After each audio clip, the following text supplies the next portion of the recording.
একজন আমাকে কমেন্টে বলেছে আমি নাকি ভিউ পাওয়ার জন্য ক্যান্সারের নামগুলো করছি বা ক্যান্সারের কথা বলছি। কমেন্টটা যে করেছো ভেবেচিন্তে করেছো তো? আমার ভিডিওগুলো আগে দেখো তারপরে বলো।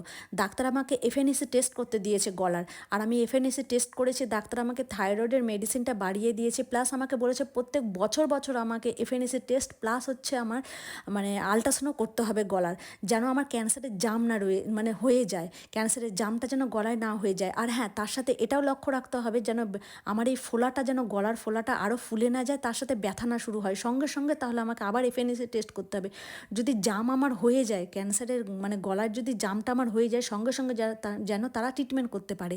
তাহলে ডাক্তারবাবুরা যে আমাকে এই সব বলেছে, এত ডাক্তারবাবু, তাহলে তারা মিথ্যে বলেছে? আমি ক্যান্সারের নামটা এমনি এমনি নিচ্ছি? আমার এখানে ক্যান্সারের প্রবলেমটা ডাক্তারবাবুরা বুঝতে পেরেছে, হয়নি এখনও, জাম হয়নি, তবে আমি রিস্কে আছি। আমাকে সারা বছর আমাকে ডাক্তারবাবুদের আন্ডারে এখন থাকতে হবে, প্রত্যেক বছরে একবার করে আমাকে টেস্টগুলো করতে হবে মাস্ট। আবার আমাকে লক্ষ্য রাখতে হবে যে আমার গলার এই প্রবলেমটা যেন বেড়ে না যায়, প্লাস ব্যথা না করে, যেন জামটা হলে, কারণ গলা ভীষণ একটা সেন্সিটিভ জায়গা। তো ডাক্তারবাবুরা যে আমাকে এইভাবে বলেছে, এমনি বলেছে। আর ভিউ পাওয়ার জন্য যদি আমি করতাম না, তাহলে আমি 1.5 বছর ধরে কন্টেন্ট ক্রিয়েটারটা একটু নেমেছি, তাহলে আমি অনেক রকমের ভিডিও করতে পারতাম। ভিউ পাওয়ার জন্য যারা করছে, গিয়ে দেখো রাস্তা নেমে গেছে, তারা নোংরামি ভিডিওগুলো করে ছাড়ছে। তাদেরকে গিয়ে কথাগুলো বলবে, মানাবে, কিন্তু আমাকে বলতে এসো না, আমি যেটা সত্যি সেটাই বলেছি।